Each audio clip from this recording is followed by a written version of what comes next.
until I went to Sacramento 5 years ago that I ran into brisket, and it blew my mind because I always loved pork barbecue. As soon as I had brisket, I never looked back. I'm a brisket guy. That's what I want. I go somewhere, I see a brisket sandwich, that's what I get. I want it 100%. I'll jump over 100, pork barbecue sandwiches to get to a good brisket sandwich. To me, it's that much better. Of course, my uncle's rolling in his grave right now hearing that. But that's just the way it is. But that's what it's interesting how different areas of the country, even just in our own country, we have different things. In New Jersey, there's something called a pork roll sandwich or Taylor ham. You'll never see that in any other part of the country.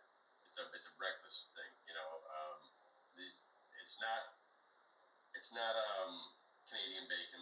It's a completely different type of thing. It's more like a sausage, but it's like this big around, and they make breakfast sandwiches out of it.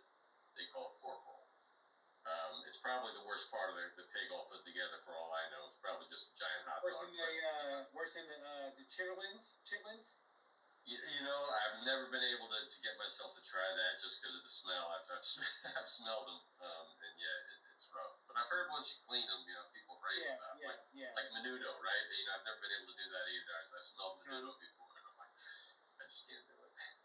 Yeah, so like you asked a question earlier, like what kind of meats did I grow up on?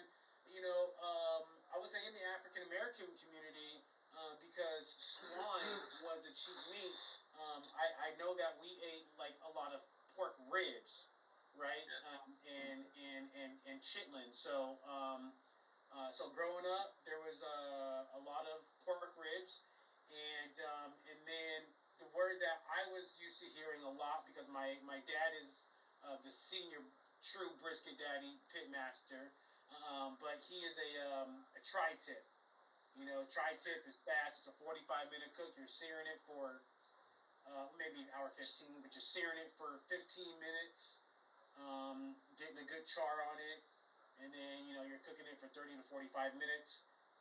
Letting it get take some of that pink away, but you still want it pink, and then not much of a rest really needed for that, and you're serving it up as soon as possible.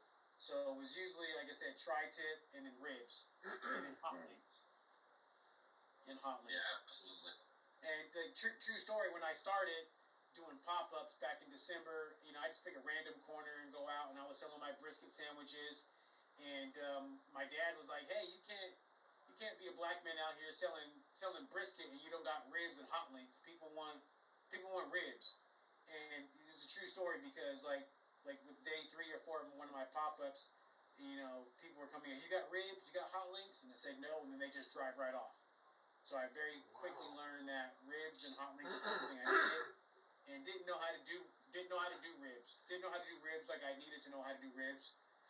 There's multiple ways to do ribs. There's grilling, and then there's smoking. And so my dad is a grill with almost like direct heat with coals or wood right underneath them. In the last few months, I've learned how to smoke ribs where you're just like the briskets. You're using the heat and the smoke. You're letting that layer on there for ribs. It's about a 3-hour cook, 3.5-hour cook. Wrapping up in foil, getting them nice and tender, and then you're serving them up. And since I've known Gregory, I've had his hot links. They were just fabulous. I think it was tri-tip, and that melted in my mouth. That's the brisket. Oh man, that was good. People always call it tri-tip, but that's brisket. Oh, okay, that was brisket. Okay, and then and you just recently had tamales. Yeah, that's my biggest thing. I apologize, gentlemen. I meant to bring one with me tonight so I can actually show you. But I've got a brisket tamale, and it's out of this world. Yes, it is. It's no joke. It's a 1 for $8, 2 for $15. It's an $8 tamale. It's like this big, and the masa is amazing, and it's stuffed. There's meat falling out of the tamale. Like you usually get a tamale, and it's like you take a bite. And where's the meat? Yeah. You accidentally pull out the meat, and then it's like, okay, there's no more meat now. It's just masa. There's meat all the way through. Yes, Yes, all the way through. All the way through. And I'm working out of a restaurant. That's all. I mean, I don't want to go too fast. I don't know how we're doing this here, but I was doing a pop-up at a bar some months ago, and this lady she's a general manager of Henry's Sports Lounge, Henry's Sports Bar and Grill here in Sacramento. And she's like, hey, I want you to come over to my kitchen. I want you to run the kitchen on Monday night for Monday Night Football. And I've been doing that for about 8 Mondays. And it's been amazing. People are coming in. Look, I wasn't there last Monday because we took vacation, and there was a problem. The owner said, you got to get back, whatever you got to do. There's people coming in. There's people calling. And so in this opportunities, I was able to kind of start dressing up my food. So serve a tamale with some sour cream and pico de gallo and a little bit of pickled onions. And then I like to take some extra brisket and kind of put it in front of the tamales and just start making plates. I have a whole kitchen available on Mount Condis on an open bed trailer. So able to have fun with my plates and actually start designing them. If that's what you want to call it. And I have a food truck. Are you doing a food truck right now, or is it what's your setup? Is that you don't have a restaurant of your own? You're doing pop-ups, or what's the whole setup you got? Yeah, so I have a 12-foot by 6-foot open bed utility trailer. So a regular utility trailer that you would probably load up with bricks or branches or whatever. And so I actually paid for it, but from my father. I took over his the trailer, and I've got a 36-inch griddle, a 2-eye burner.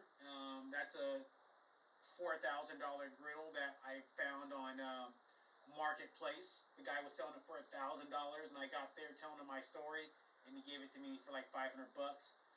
Nice. Then I had 2 little small I had an electric fryer that I burned up. The generator, I don't know, something happened to the electric.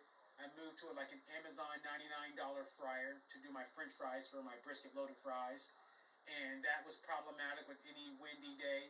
Forget you didn't even need wind. It just couldn't keep up with what I needed. So a few months ago, the restaurant store had this Labor Day once in a lifetime sale, and I got an official 40-pound deep fryer. I call it my Wingstop fryer. It's the real deal, and I got that for I think $400. So I got a deep